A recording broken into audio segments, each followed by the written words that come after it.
Hi there.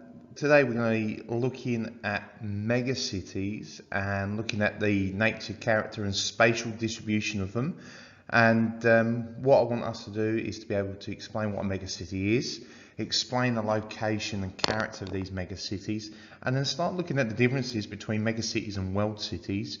We've got some keywords that we're going to look at today. Megacities, 8 million. Over urbanisation, over ruralisation, MEDCs and LEDCs. So let's have a look at what a megacity is. A megacity is a city with a population of over 8 million. That definition about it being over 8 million is pretty old, and nowadays it's more like 10 million. So it does vary, but it's basically a city with a very large population, over 8, especially over 10 million. These are basically located in developing worlds or in LEDCs. LEDCs means less economic developed countries. So world cities, they're in LEDCs. These megacities have come about in the 20th century. In the 1950s, there was only 2 cities that had a population of over 8 million. That was London and New York. Since then, we've seen rapid rural to urban migration in developing countries, which has led to megacities. I've got some facts and figures there for you of names of cities and their populations. So you can see in 2005, I know that's quite a long time ago, those cities below all had a population of 10 million. Delhi had 15 million, Sao Paulo, Bombay and Mexico City had over 18 million. So we've had this rapid rural to urban migration creating these megacities. Now, these megacities, because of the rate of change that's happened so quickly, we've had a lot of challenges. These challenges have been in terms of housing, healthcare, education, environment and provision of transport and infrastructure. So you've got to imagine that, say if we look at Sydney was a megacity, Sydney would have rapidly been populated, and as a result of that quickness of change, it couldn't cope with the influx of people. As a result, you have lots of people living in smaller areas. That's why megacities have problems with housing. Also education, big class sizes, too many people in schools, and they can't keep up building and then educating teachers and employing teachers. Because remember, these are developing countries, they're poor, they don't have the money to keep up with the population increases. And then because there's this sudden urge to have all this housing and infrastructure, it impacts the natural environment. So there's no care given for the natural environment to keep going, to be looked after. And that's why in megacities we see that the environment isn't well looked after and there's a lot of environmental issues. And then also poor transport. So when we're talking about megacities, what they look like, they're very crowded, they have problems with housing, education, transport, and basically the infrastructure. As a result, the people who suffer the most are the poor.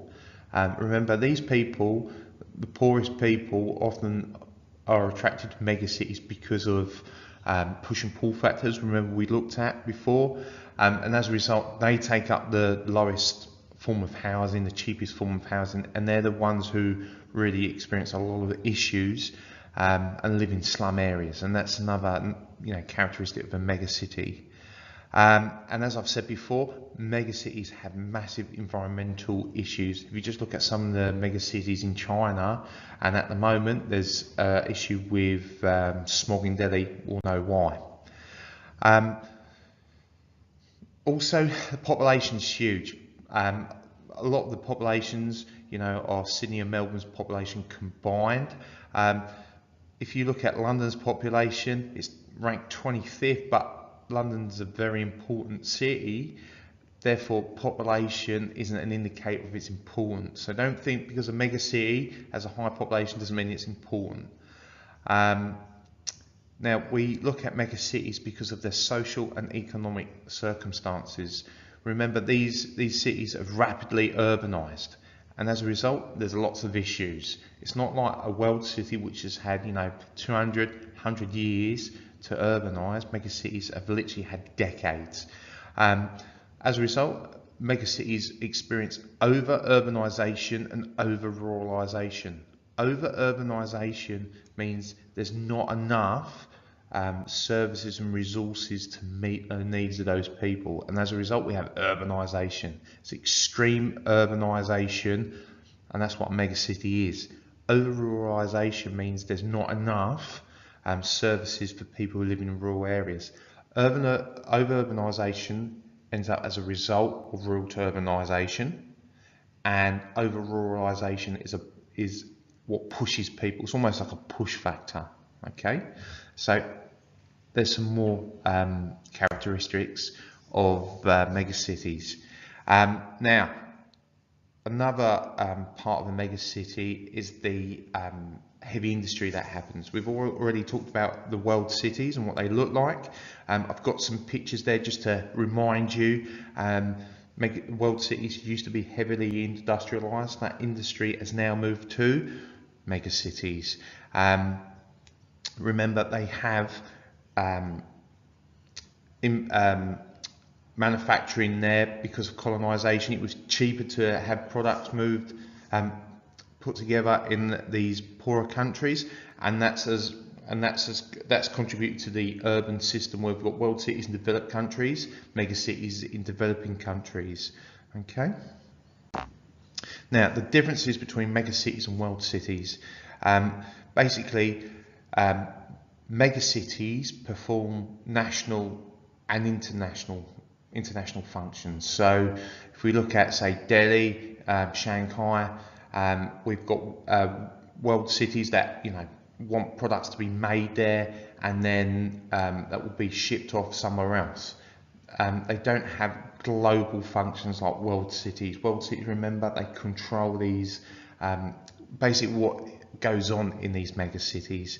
Megacities are manufacturing centres, so that's where things are made, and the control is basically in world cities. Some of the similarities, both world cities and megacities are influenced by the division of labour. So we have the decision making TNC headquarters in world cities, and manufacturing is in megacities. So we've got that similarity of that division of labour, and also the nature of the population is more cosmopolitan in urbanised areas, both in megacities and world cities. And then there's these rising inequalities between rich and poor. So in a megacity, there is a lot of rich people, but there's more poor people. In world cities, it's the same. There's a big difference between rich and poor. Okay, that's your first lesson on megacities. We've talked about the nature, character, similarities, and differences between megacities and world cities.